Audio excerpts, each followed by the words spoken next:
אני עושה כיפים.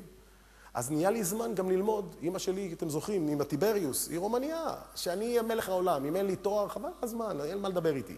כי הדודה פוניה, יש לה בן שהוא שמה והוא יודע והוא לא חשוב.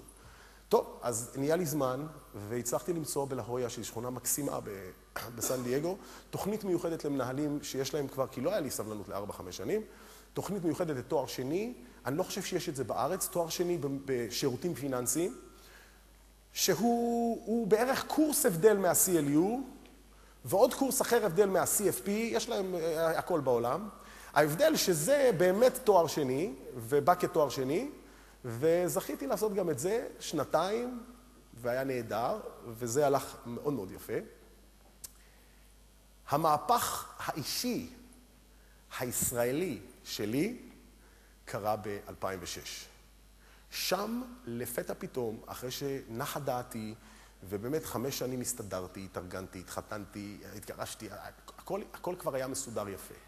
ואז אלוהים שולח לנו את מלחמת לבנון, ואז כמו כל ישראלי, פתאום ניצת בי הרגש והשליחות, ואני לא יודע מה לעשות, אני לא יכול לבוא למילואים, אבל אני חייב לעשות משהו. אשתי היקרה יוצרת קשר עם השליח בפדרציה היהודית, ואנחנו נפגשים, ואני אומר לו, אייל, שמו אייל דגן, אייל, מה אני עושה? מה אני עושה לעזור לך? תגיד לי מה עושים לעזור לישראל, בוא נעשה משהו. הוא אומר לי, אנחנו כבר לפניך, אתה יכול להצטרף, אנחנו מגייסים פה כספים. ואני מצטרף אליו ומתחיל להסתובב ולהכיר את כל שמנה וסלטה של כל היהודים הכי עשירים, הנפלאים בסן דייגו. ואנחנו מגייסים משהו כמו $7.5 מיליון, רבותיי, שהלכו מיד לישראל. רק שתבינו, יש שם קטע, אני לא יודע אם אתם יודעים מי זה קוואלקום. קוואלקום זה חברה שבעצם המציאה את כל ה-CDMA בטכנולוגיה הסלולרית. היא יושבת בסן דייגו, נוסדה על ידי 2 יהודים מהנדסים, אחד מהם בעל הפטנט והשני, אחד מהם ויטרבי, השני ג'ייקובס. ויטרבי הזה עומד באירוע של כינוס הכספים ואומר, קוואלקום ואני, לא קוואלקום, סליחה, אני והמשפחה, אנחנו נכפיל כל מה שיהיה פה. קם איש אחר, שימו לב, ואומר לו, אתה ערכת אותי לפני 3 שנים שהגעתי לסן דייגו, ואני חייב לך. ואני לא יודע אם אתה תשמח או לא, הוציא פנקס צ'קים, כתב $1 מיליון, נתן לו ביד. היה לנו $2 מיליון לפני שהתחלנו. אז היה כיף. זה באמת היה נחמד. מה שקרה משם, קורה תמיד כשאתה מתחיל לתת. ומה שקרה משם זה שאני, עם הזמן שהיה לי, שאלוהים נתן לי, ועם הבעירה הזאת, למען ישראל לפתע פתאום משם, אתם יודעים, באנגלית אומרים, you can't see the picture if you're in the frame. אתה לא יכול לראות את התמונה אם אתה במסגרת. אני הייתי צריך להגיע לסן דייגו, בברוגז עם ישראל, בשביל פתאום שיצופו כל הרגשות, ואספנו כסף, ואז מרוב שעבדנו יפה ביחד, הוא אמר לי, יש לנו ועדת ישראל בפדרציה היהודית. בכל עיר גדולה יש פדרציה יהודית. בוא שב איתי על ועדת ישראל. אמרתי, נהדר, בוא נעשה את זה.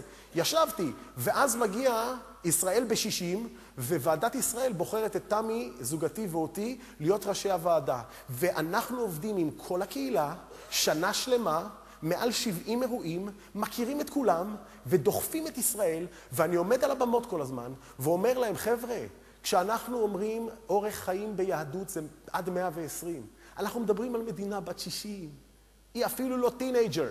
אתם מבינים את זה? אני אומר להם, היהודים האמריקאים, כן. אתם יודעים מה זה טינג'ר? זה אחד שעושה כאילו הוא עצמאי וזה, הוא קצת בועט, אבל תסתכלו על הציונים, חבר'ה, תסתכלו על הציונים, הוא גאון. והוא שופט את עצמו, תפסיקו לשפוט אותו, אני אומר להם, הוא יודע לעשות את זה לבד. וככה אני מסתובב, ופתאום אני נהיה נציג של ישראל, שאיתה הייתי ברוגז. ואני מסתובב ונותן לכולם מלשדי בעניין הזה. מה שאתם רואים פה בתמונה, זה אירוע הדגל, אירוע סיום של כל שנת ה-60 של סן דייגו. אני באותו זמן שירתתי גם כסגן הנשיא בלשכת המסחר היהודית אמריקאית, Jewish American Chamber of Commerce, בסן דייגו, האירוע הזה שילב גם אירוע סופי, ערב גלה שלנו, וגם לכבוד שנת ה-60, הזמנו את ג'ייקובס, אחד השותפים בקואלקום, לקבל אות אבן הפינה, והזמנו, בגלל שזה שנות ה-60, את ידידי הטוב, טל ברודי, לבוא מישראל, ולקבל כישראלי, מהצד הישראלי, גם כן את אות אבן הפינה שלנו, והוא באמת בא וזכינו לתת לו את העונג הזה ולנו, ועשה לנו את העונג כשהוא הגיע. ובאותו מעמד נבחרתי גם להיות, בעצם לא נבחרתי שם, אבל זה היה האירוע שבו נכנסתי לנעליי ולתפקידי כיושב ראש ונשיא לשכת המסחר היהודית אמריקאית בסן דייגו, שהיא כמובן לשכת מסחר, כמו כולם, שעוזרים לאנשי עסקים לפתח את העסק, לפתח את היכולות, לתקשר באמצעות נטוורקינג וקומיוניקיישן, אבל הכל באווירה יהודית. אז זה לא רק ליהודים, יש לנו הרבה חברים לא יהודים, אבל אלה באים כדי לעבוד עם יהודים, להכיר את היהדות, ויש לנו אירועים שקשורים לחגים היהודים, ולפעמים יש לנו אירועים בבתי כנסת שם, שבו הרב מדבר על הקשר בין עסקים והיהדות, ואיך זה מופיע ביהדות. מאוד נחמד. וזה פשוט מצחיק, הם פרסמו יום אחרי The New Jewish President, כאילו זה לפני אובמה. אני חושב שהוא לא Jewish, אז לא דוגמה. נו, אז הגענו למצב שאני באמת כל כך מכובד, וכל הדרך אלוהים מאוד פינק אותי, אלא מה? שכחתי את עצמי ואת גופי בתהליך. מה שקרה, סיפרתי לכם, ב-2001 בשביל להיות קליפורני, הפסקתי לעשן. והתחלתי לאכול כמו אמריקאי. מי שהיה פה באמריקה יודע מה אני מתכוון. The All American Breakfast זה הרמה כזאת של פנקקס, על זה הסירופ, על זה הביצים, על זה הבייקן, אוקיי? וזה לא נגמר. אני נותן לך כמה שאתה רוצה. בתור פרס, שתמות. והנה, אתם רואים אותי פה, כן? זאת אומרת, הסיפור נגמר יפה בסוף. זה שנה שעברה, רבותיי.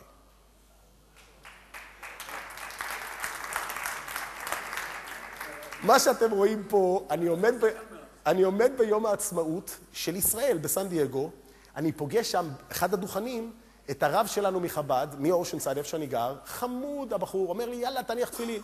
אני בדיוק שבוע אחרי שהרופא קרא לי, ואמר לי שהסכרת שלי כבר לא נשלטת, אני מתחיל לדקור את האצבעות פעמיים ביום, ואני מתחיל להכפיל את התרופה. אז אני כבר לוקח, כל שנה הוא נתן לי תרופה אחרת. אז התחלתי עם קולסטרול, והעליתי את הלחץ דם, ואחר כך הוא העלה לי את הלחץ דם, ואחר כך הוא נתן לי סכרת, ואחר כך הוא הכפיל לי את הסכרת, ועכשיו אני דורך את האצבעות. איך שהוא אמר לי את זה, תמיד אני אומר, when the student is ready, the teacher appears. אני הייתי מוכן. פתאום, כמו שמסלאו דיבר על הפירמידה של הצרכים שלו, אני מהרוחניות המוחלטת נופל חזק ומקבל מכה על הרצפה, ואומר לו, בוא דוקטור, אני הולך למות. הוא אומר לי, בוקר טוב, בעוד שנה זה אינסולין, רק שתדע, זה ברור אם אתה הולך ככה. נו, מה אני עושה? לא חשוב, הוא שם אותי על איזושהי תוכנית, הוא דיבר איתי וזה, אמר לי, שמע, זה ימצא חן בעיניך. אתה אף פעם לא רעב, ואתה לא הולך להתאמן בכלל, בהתחלה. Just for me, doc, no problem, I'm on it. בסדר גמור, ואכן כך. אכן כך. אני לא עכשיו אדבר על זה, כי זה סיפור אחר. הקטע הוא שאשתי בינתיים נהייתה מדריכה על התוכנית, היא גם כן הורידה איזה 18 קילו, אני הורדתי 35 קילוגרם, אף אחת מהתרופות לא נשארה, רבותיי, אף אחת. הכל הלך. הכל הלך, שום דבר, הכל בריא, הכל בסדר. גם את זה הצלחתי לעשות. ואת כל זה אני מספר, מפני שבסופו של דבר, רבותיי, אתם אלה שקובעים את החיים שלכם, ואתם יודעים את זה, וכל דבר אפשר לעשות, אבל הכל בכאב, גם זה כואב. אבל זה מאי שעבר, חבר'ה, זה שווה כאב כזה, מאי שעבר. עד נובמבר כבר הגעתי לזה. תודה.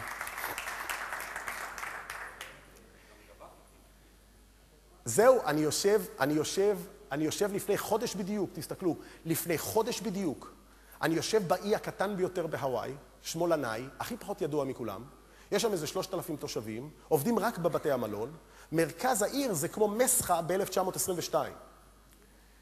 אני יושב שם, אני עולה על הבמה, מה שאתם רואים פה בחולצות, בקטעים כזה, זה נשיא החברה ושני הסגנים, והם נותנים לי את האות של אחד הפרודוקציונרים, ה-top producers, כמו שהם כותבים שם, ואני יורד ואני יושב ליד תמי ואני אומר לו, תמי, תראי איפה אנחנו נמצאים.